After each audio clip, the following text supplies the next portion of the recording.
use my affiliate link to support the channel down in the description. Hey, what's up guys? It's MadGamesGX here, and we're back and we're doing the follow-up video for the 6 branded tips and combos that you might not have known. We're doing another 6 more here because you guys smashed that like button for 100. So you know what, we're gonna put up a new challenge. If you guys can get 200 likes on this video, we are going to do 12 more. So if you guys can hit that, we will do 12 more branded tips, interactions, and combos that you really need to know or that you might not already know. So very much appreciate all the support recently.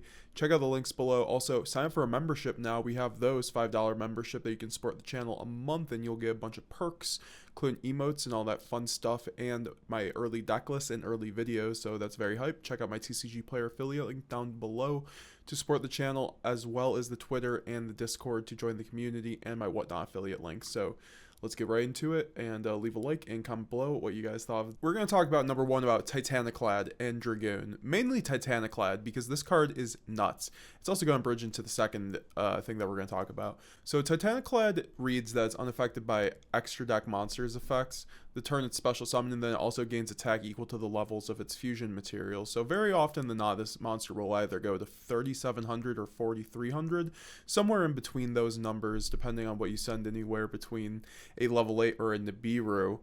So but this card, if you don't end up having it in your extra deck, you're going to find yourself really missing it if you go against some rogue that will always be there in the peripherals to try to snipe you off your roll at a regional. You know, you have decks like Dinomorphia that just fold to a single Titanic Clad because it's unaffected by their monsters effects, so you can just immediately just run over their monsters, on top of just like the fact that Dragoon also just is a really good turn 1 board against the deck, and also just an ability to negate their traps is really huge. So Titanic Clad, just for example, is a very important card that you don't want to be caught without, because for the second tip, you have Rrom is an insane card. It's a super poly in the graveyard on your opponent's turn, and you really, one of the things about playing branded at a high level is keeping the Rrom in rotation and the graveyard as an interruption. You can either send off of the Mir Jade, the High Spirits, or the Nadir Servant. One of these ways is going to get the Rrom in graveyard,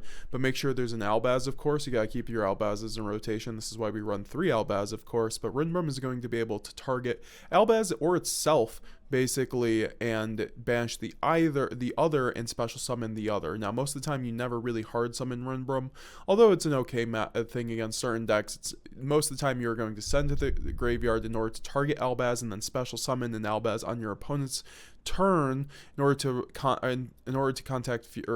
to fuse off with Albaz's super poly like effect. So you can get a Mir Jade on your opponent's turn or something of that nature, and your opponent usually doesn't see it coming. It's something that they have to keep track of. It's something in the graveyard, and it's just another easy interruption that Brandon can use in their grind game that a lot of people don't really pay too much respect for. Number 3, this might be something that you already know, but honestly it's something that a lot of people, including myself, did not know until recently.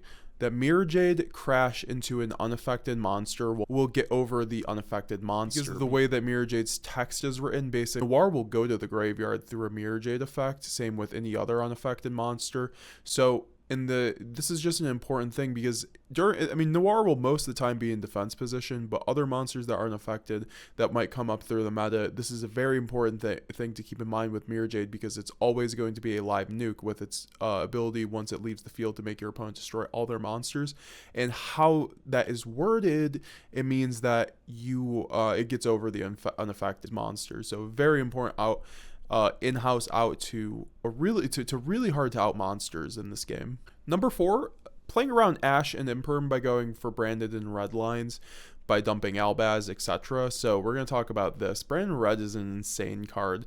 A lot of the time you can play around Ash by just going for a Branded Red line when you can just read that your opponent has an Ash. If they look really eager, they're like, yeah, just get to the Ash so I can, just get to the Brand Fusion so I can Ash it. A lot of people will give you that kind of attitude. So a lot of the time you can either just, if you configure you can get to Albaz or you can get to Brand Fusion afterwards, you should just go for the Branded Red line and dump with Albion and then have a target, and then you'll be able to make Lubellion that way and go from there. Then also you have the options for sending off of Albion a Albaz, so you can get an Albaz in the graveyard. And then if you have Brand Red in hand, you can also just make sure that Quem, a Luber, or Cartesia can dodge Imperm, because what you can do is go normal summon on either of them, use their effects, and then let's say your opponent targets with Imperm any of those monsters, like your Aluber, when he goes for the effect, you can go Brand Red, target the Albaz, and then you can fuse off the Aluber and the Albaz for a Lubellion, and then you also still get the Aluber effect to search because you are dodging the Imperm, since Chainlink 2 is going to be the branded in red. Or Chainlink 3 is going to be the brand red. Chainlink 2 will be Imperm, however, the Aluber will no longer be on the field, but the Aluber effect already activated, so you're going to still get the Aluber search, and that's how it works. That's a lot of just like what you have to do when you're playing branded at a high level. You need to make sure that you are making sure that you are dodging Imperms as much as you can, because that card is almost as dangerous as Ash against this deck. So number 5, Luber Graveyard effect can also save you and is forgotten about often. Now, a Luber Graveyard effect is actually insane, is one of the most important things about the grind game right now in branded Despia, because of the fact that what happens in a Luber, you get to get your search, of course, but then on your opponent's turn, it acts as an effect negate and also a free body on your opponent's turn, which is really crucial, because if your opponent removes a fusion monster from your side of the field by any means, basically, a Luber will target a monster on your opponent's side of the field, then special summon its effect and negate it, which it's targeting in graveyard, which is pretty crazy, and it's a free effect negate, which actually can come up. Most of the time, it just acts as a free body, so you can't really die, or you just have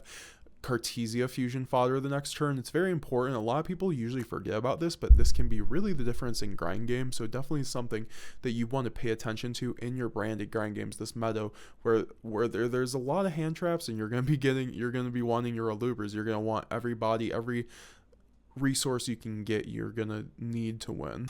And then the last tip is going to be my favorite. It's going to be Duality. Duality is an insanely underrated card that I think still has a place in this meta, where you see a lot of hand traps. I think that a lot of people still should be considering this card.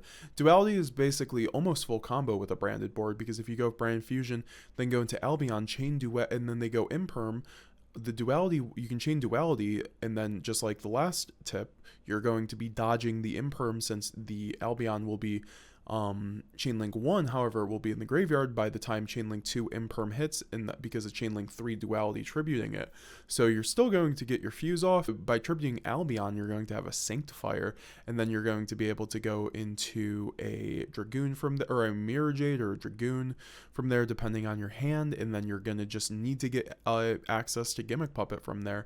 So, and also Duality is just an insane card because of the fact that it's one of the only cards in the deck that recycles cards. You can target light and dark cards and then draw a card, or shuffle them back to the deck and draw a card. Very important, honestly. I think this card's insanely underrated, even a side deck option.